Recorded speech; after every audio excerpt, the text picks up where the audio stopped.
I look around the room and see all of your beautiful faces, I see so many stories, why stories. And that's really what I love the most about working for the Jackson YMCA. It's the people and it's the stories. I feel like I could spend hours telling stories about the impact that the Y has on our community and on the individuals that we serve. But if I spent hours and Reverend Kane spent hours, then you would all retract your pledges and we would have a problem. I have so many memories throughout my childhood of coming through the doors of the Y and feeling like I was an exceptional kid. I was somebody special, and then I was a part of something special, seeing my parents with a membership card, and it felt like not only a safe place, but a place that gave me true confidence. So not only is learning to swim an important life-saving skill, it's also a huge confidence boost for our kids. And it's just one of the many, many programs and services that this YMCA and YMCAs all over the country provide. But enough about me. We're here to celebrate the groundbreaking of our reimagined YMCA. We're here to celebrate each one of you and the unique contributions you've made to bring us to this point. We're here to celebrate perseverance. I could recap all of the challenges that we've faced along the journey. I know Matt is running them through his mind, and Rick Wilson. I was so caught with this project when Shauna and some of the board members touched base with us for the first time. A lot of you have heard about the evil of earmarking projects. I've always been a proponent that it seems to me to make much more sense that a member of Congress, in the case of an earmark, advocates for a community project that he or she knows, and the community that he or she knows, as opposed to some bureaucrat that may be well-meaning in Washington, D.C., but has never been to Jackson, Michigan, doesn't understand what the community feels. And so it was a privilege to have this project brought, and then to figure a way of talking to the Cardinals on the Appropriations Committee. Appropriations Committee members don't call themselves subcommittee chairmen, they call themselves Cardinals. And I was kind of wondering as a Baptist pastor what I would be doing talking to Cardinal when I first got there. But it was a great opportunity to explain to them this project that was inner city. We weren't moving this YMCA with a tremendous history outside and away, but rather expanding it, making it better, dealing with the times we live in now right here in Jackson.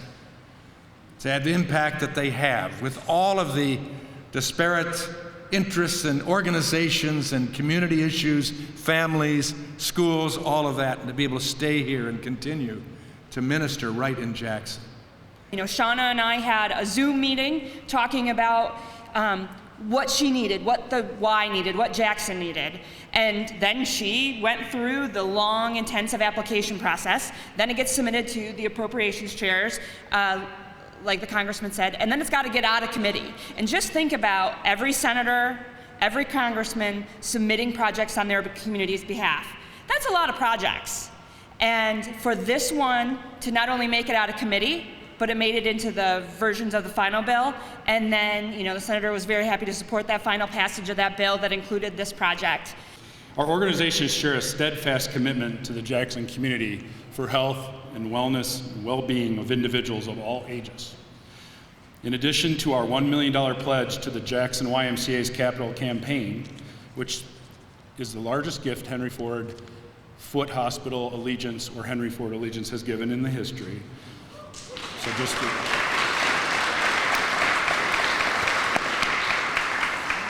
we are also grateful to have the opportunity to lease a space of about 2,000 square feet within the new renovated facility. And in that space, this is what's super exciting, is going to be a dedicated space for the Y, for health and education of community events, as well as special programming. And then what that means is we can be unique about what we put in there from the hospital and community standpoint.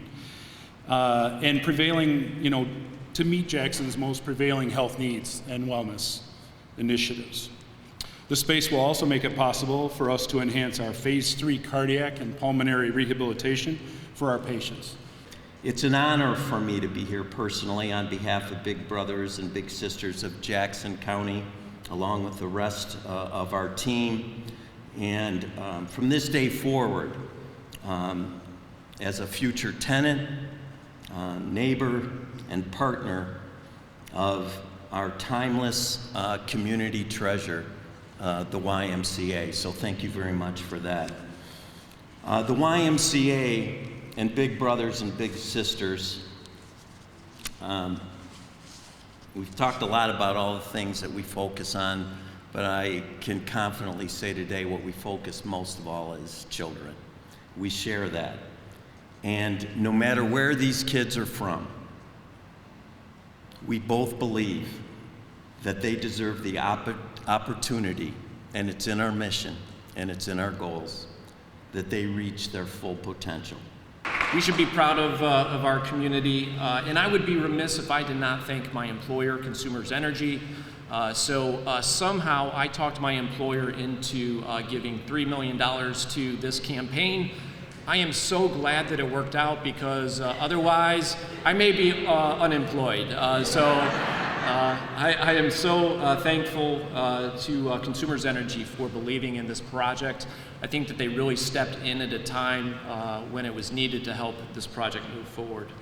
So, there are very few times in life when you get to be part of something that's going to outlive you. The reason that I am involved in this campaign is the work that we have all done as a community, the work that we've done as a board is going to outlive all of us. And so I feel very fortunate and blessed to be part of this team, to be part of this group. And so I could not be happier for the Jackson community.